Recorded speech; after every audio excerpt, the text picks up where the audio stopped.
बोलो साईनाथ महाराज की जय। ओम साईनाथाय नमः। बाबा के जीवन काल में समय समय पर अनेक ऐसे भक्त सामने आए जो समाज के नाना प्रकार के वर्गों से जुड़े हुए थे। कुछ केवल अपनी भक्ति के कारण उनके प्रिय शिष्य बने, तो कुछ समाज में ऐसे उच्च पदों पे लोग थे जो बाबा के चमत्कारों व शिक्षाओं से अभिभूत होकर उनके अंतरंग शिष्य बने। कुछ भक्तों को बाबा ने स्वयं अपनी ओर खींचा।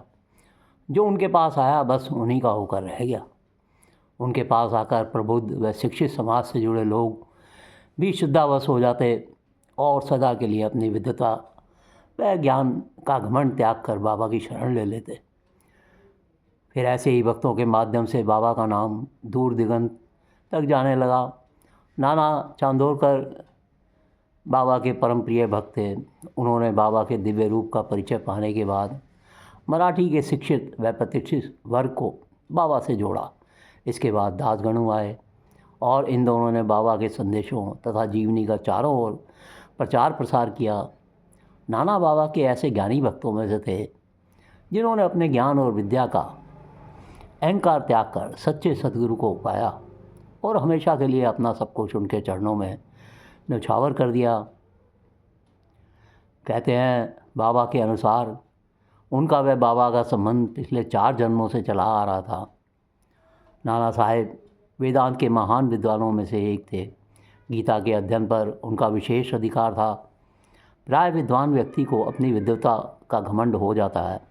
नाना जब प्रारंभ में बाबा के पास आए तो उन्होंने उनका अहंकार हरने के लिए कौतुक रचा और गीता के श्लोक की व्याख्या के माध्यम से अपनी संस्कृत भाषा के ज्ञान व वेदांत की जानकारी का अनुपम परिचय दिया। शिरडी के एक छोटे से गांव में रहने वाले उस फकीर के मुख से गीता के श्लोकों की अद्भुत टीका सुनकर नाना साहब तो दंग ही रह गए।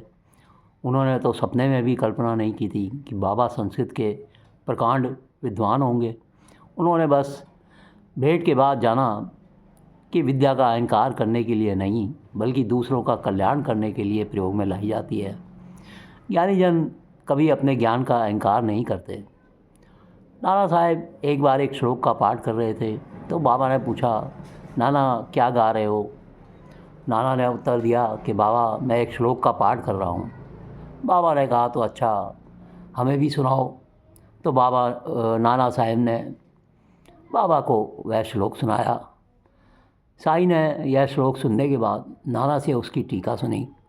नाना को तो ऐसा लगा मानो बाबा उसके ज्ञान से प्रभावित हो गए होंगे, किंतु बाबा ने कुछ ही पलों में इस टीका की ऐसी नई और अनूठी व्याख्या की कि वे विस्मित हो गए, आश्चर्यचकित हो गए और उन्हें मानना पड़ा कि उनका ज्ञान अभी अधूरा है। बाबा ने उन्हें आश्वासन दिया कि वे समय समय पर उन्हें गीता की शिक्षा प्रदान करेंगे। नाना साहब श्रद्धा से अभिभूत होकर साईं के चरणों से लिपट गए। बाबा के भक्त समय समय पर किसी न किसी रूप में भेंट भेजते रहते थे। जो लोग स्वयं आ सकते थे वे अपनी भेंट साथ ले आते और जिनका आना संभव न होता वे किसी दूसरे भक्ति हाथों बाबा को अपना उपहार भिजवा दिया करते थे। बाबा बड़े ही स्नेह से उपहार ग्रहण करते और उसे तत्क्षण वहाँ उपस्थित भक्तों के बीच वितरित करवा देते थे। वे अपने लिए उसमें से कुछ भी बचा कर नहीं रखते थे। वे सही मायनों में एक सच्चे फ़कीर थे। एक बार एक भक्त ने गोवा से 300 आमों का एक पार्सल भेजा। आम बहुत अच्छी किस्म के थे, मीठे थे। श्यामा से कहा गया सभी आम भक्तों के बीच में बांट दे। बाबा ने उसमें से 2 आम दामू अन्ना के लिए निकाल कर अलग रख लिए। वे बाबा के भक्तों में से थे। 2 विवाह होने के बाद भी जो संतान सुख से वंचित थे। उन्होंने ज्योतिषियों से जन्म कुंडली पढ़वाई और स्वयं भी ज्योतिष शास्त्र के ज्ञान के आधार पर यह जान लिया था कि अपने पाप ग्रहों के कारण वे कभी संतान का मुख नहीं देख पाएंगे। वे संतान की आस छोड़ बैठे थे। इसलिए उन्होंने कभी बाबा से इस बारे में कुछ नहीं कहा। लेकिन बाबा तो अंतर्यामी थे, चाहे उनसे कुछ कहो या ना कहो वे सब जानते हैं। उन्होंने उस दिन वे 2 आम दामू को देते हुए कहा, बाकी लोग तो आमों के लिए चक्कर लगा रहे हैं किंतु ये दामू के आम हैं और इसे ही खाकर मरने दो। यह सुनते ही दामू का दिल टूट गया। उसे लगा कि बाबा उसे मृत्यु का श्राप दे रहे हैं। तब मालसापति ने समझाया, अरे मूर्ख, बाबा के वचनों का मर्म तुम अभी नहीं समझ सकते। उन्होंने मृत्यु शब्द का प्रयोग अहंकार के विनाश के लिए किया है। तुम्हारे लिए तो ये आम किसी आशीर्वाद से कम नहीं है। तुम इन्हें सच्चे मन से ग्रहण करो। जैसे ही दामू ने आम खाने की चेष्टा की तो बाबा बोले, अब तुम इन्हें मत खाओ, जाओ अपनी छोटी स्त्री को खिला दो, उसके घर संतान सुख की प्राप्ति होगी। दामू यह सुनकर चकित हो गया। साईं ने उसके मन की व्यथा जान ली थी। साईं ने भाग्य के विधान को पलट दिया। ज्योतिषियों का कहना था कि इनके संतान नहीं होगी, वह सद्य सिद्ध हुआ और सभी ग्रह दशाओं की बाधाएं पार कर दामू के यहाँ पुत्र पुत्रियों ने जन्म लिया। प्रिय भक्तों, बाबा कहते हैं, जो मुझे अत्यधिक प्रेम करता है वो सदैव मेरा दर्शन पाता है। उसके लिए मेरे बिना सारा संसार ही सूना है। वह केवल मेरा ही लीला गान करता है। वह सतत हमेशा मेरा ही ध्यान करता है और सदैव मेरा ही नाम जपता है। जो पूर्ण रूप से मेरी शरण में आ जाता है और सदा मेरा ही स्मरण करता है, उसके ऊपर उसका यह ऋण उसे मैं मुक्ति प्रदान करके चुका देता हूँ। जो मेरा चिंतन करता है और मेरा प्रेम ही जिसकी भूख प्यास है, तथा जो पहले मुझे अर्पित किए बिना कुछ भी नहीं खाता, मैं उसके अधीन हूँ। जो इस प्रकार मेरी शरण में आता है वह मुझसे मिलकर उसी तरह एकाकार हो जाता है जिस तरह नदियाँ समुद्र में मिलकर एकाकार हो जाती हैं। अतएव महत्ता और अहंकार का सर्वथा त्याग कर तुम्हें मेरे प्रति, जो तुम्हारे हृदय में आसीन है, पूर्ण रूप से समर्पित हो जाना चाहिए। बाबा ने कहा, मैं को खोजने के लिए तुम्हें अधिक दूर जाने की आवश्यकता नहीं है। तुम्हारे नाम और आकार से परे मैं तुम्हारे अंतःकरण और समस्त प्राणियों में चैतन्य स्वरूप में विद्यमान हूँ और यही मैं का स्वरूप है। ऐसा समझकर तुम अपने और समस्त प्राणियों में ही मेरा दर्शन किया करो। यदि तुम इनका नित्य प्रति अभ्यास करोगे तो तुम्हें मेरी सर्वव्यापकता का शीघ्र अनुभव हो जाएगा और मेरे साथ अभिन्नता प्राप्त हो जाएगी। बाबा ने कहा, मैं तुम्हें भाग्यशाली तभी मानूंगा जब तुम्हारे सभी दुष्कर्म जलकर नष्ट हो जाएंगे, पाप पुण्य राख हो जाएंगे और जब मैं तुम्हारी बगल में झोली देखूंगा। मैं केवल तुम्हें तभी सौभाग्यशाली मानूंगा जब तुम माया के कारण उत्पन्न ऐन्द्रिक विषय वासनाओं को तुच्छ जानकर त्याग दोगे और समस्त पदार्थों से विरक्त होकर भगवत गीता की ओर अग्रसर होगे। इसके फलस्वरूप आशाओं व इच्छाओं के बंधन से तुम मुक्त हो जाओगे।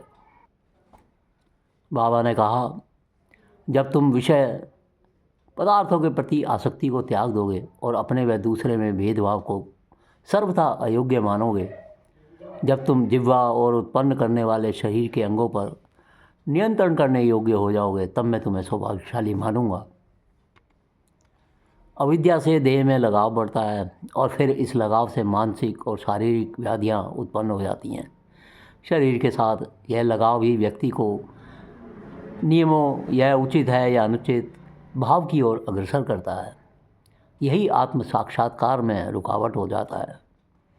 तुम मुझसे पूछ सकते हो कि अभी मैं कहाँ हूँ या तुमसे कैसे मिल सकता हूँ, लेकिन मैं तो तुम्हारे बहुत ही समीप, तुम्हारे ही हृदय में विराजमान हूँ। मैं तुमसे बिना कष्ट के भेंट कर सकता हूँ।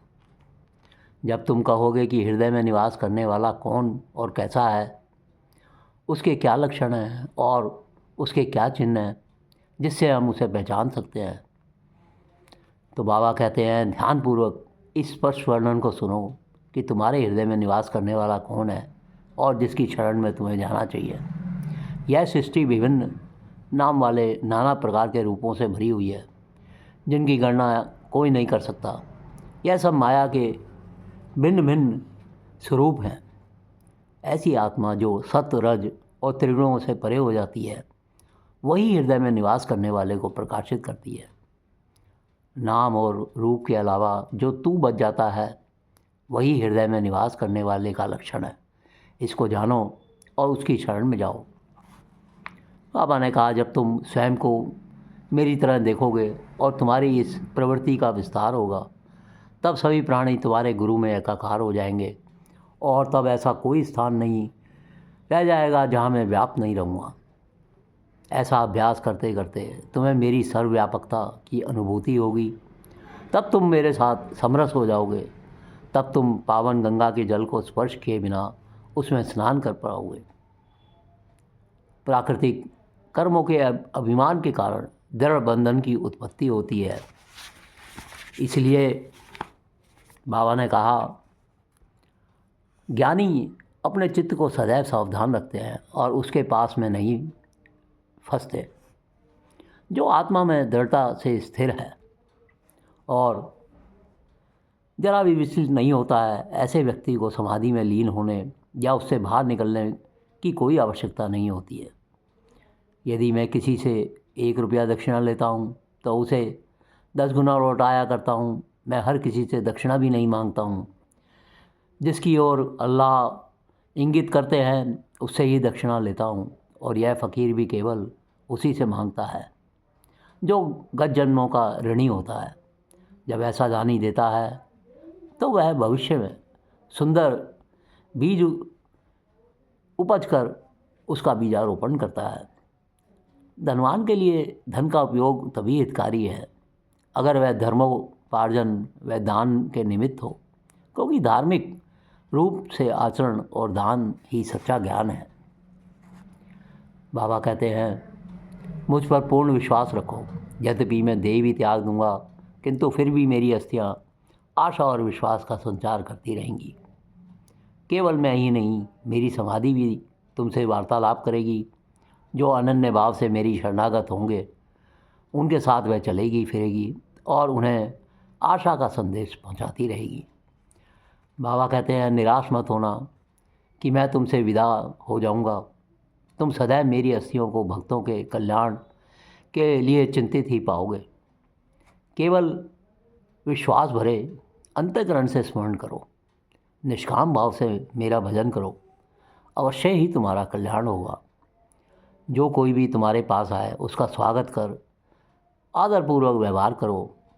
प्यासे को जल, क्षुधा पीड़ित को भोजन और किसी भिखारी को वस्त्र, भोजन और निराश्रय को सहारा दो।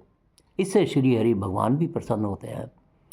यदि तुमसे कोई द्रव्य की याचना करे और तुम्हारे देने की इच्छा नहीं है तो मत दो, लेकिन उसके साथ कोई गलत व्यवहार मत करो।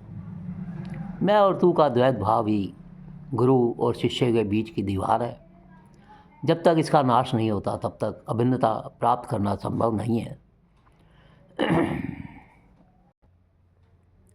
बाबा कहते हैं, धैर्य ही सबूरी है और इसे कभी मत छोड़ो। जब कभी तुम मुश्किल में पड़ोगे तो यह तुम्हें सुरक्षित पार उतार देगा। सबूरी ही पाप, ताप और दैत्य का निवारण करती है। यही यश प्राप्त करवाती है। सबूरी सद्गुणों की खान है, उत्तम सद्विचारों की रानी है। निष्ठा इसकी बहन है, जो एक दूसरे को प्राणों से भी अधिक प्रिय होते हैं। जिसका मन दिन रात देहाभिमान और विषय चिंतन में ग्रस्त हो, उस पर गुरु का उपदेश व्यर्थ हो जाता है और वह सांसारिक तथा आध्यात्मिक जीवन में असफल ही रहता है। जो अपने हृदय को शुद्ध किए बिना ही आध्यात्म के मार्ग पर चलने की कोशिश करता है, वह अपने ज्ञान का आडंबर करता है। वास्तव में वह प्रयत्न फल रहित होता है। इसलिए केवल उतना ही बोलो जो रुचिकर लगे और केवल उतना ही खाओ जो पचाया जा सके, नहीं तो बदहजमी भी हो जाती है। यह सभी जानते हैं मेरा खजाना पूर्ण है और मैं प्रत्येक को उसकी इच्छा के अनुसार पूर्ति करता हूँ, परंतु मुझे पात्र की योग्यता या उसकी अयोग्यता का भी ध्यान रखना पड़ता है। बाबा ने कहा, मेरा भक्त चाहे 1000 कोस की दूरी पर ही क्यों न हो, वह शिरडी की ओर खिंचा हुआ चला आएगा जब मैं भक्ति भाव से उसकी श्रद्धा को देखूंगा। प्रिय भक्तों, हम बाबा की लीलाओं का इसी प्रकार और उनके पावन उपदेशों का वर्णन करते रहेंगे। यदि आपको चैनल में रुचि आ रही है तो सब्सक्राइब ज़रूर कीजिए, लाइक और शेयर कीजिए और हर पल बाबा का नाम लेते रहिए। ओम साई राम, ओम साई राम।